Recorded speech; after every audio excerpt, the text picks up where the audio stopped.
नमस्कार मित्रांनो, जिल्ह्यातील 21,000 शेतकऱ्यांचे सौर कृषी पंप जोडणीचे प्रतीक्षेत बातमी आहे बीड जिल्ह्यातील शेतकऱ्यांसाठी मित्रांनो. तर शेतीला सिंचनासाठी सलग वीज पुरवठा व्हावा यासाठी मागेल त्याला सौर कृषी पंप देण्याची योजना महावितरणच्या माध्यमातून राबविली जात आहे. जिल्ह्यात तब्बल 21,000 शेतकऱ्यांचे अर्ज महावितरणकडे प्राप्त झाले आहेत.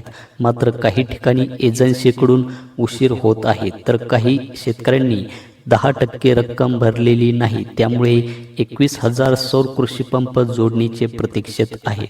शेतकऱ्यांचे शेतीसाठी दिवसा विजेचे स्वप्न पूर्णत्वास नेण्यासाठी महावितरण कंपनी मागेल त्याला सौर कृषी पंप योजना अंमलबजावणीसाठी जलद गतीने कामाला लागली आहे. मात्र अद्यापही गेल्या अनेक महिन्यांपासून कोटेशन देऊनही कुसुम बी योजनेतील अर्जदार शेतकरी आपला लाभार्थी हिस्सा भरत नसल्याचे आढळून आले आहेत. बीड जिल्ह्यातून सर्वाधिक जास्त 21,000 अर्जांसाठी कोटेशन पाठविले आहेत. शेतकऱ्यांनी लाभार्थी हिस्सा त्वरित भरला तरच या योजनेचा लाभ त्यांना घेता येईल. मागेल त्याला सौर कृषी पंप योजनेसाठी मोठ्या प्रमाणावर अर्जदार शेतकऱ्यांची संख्या वाढत आहे.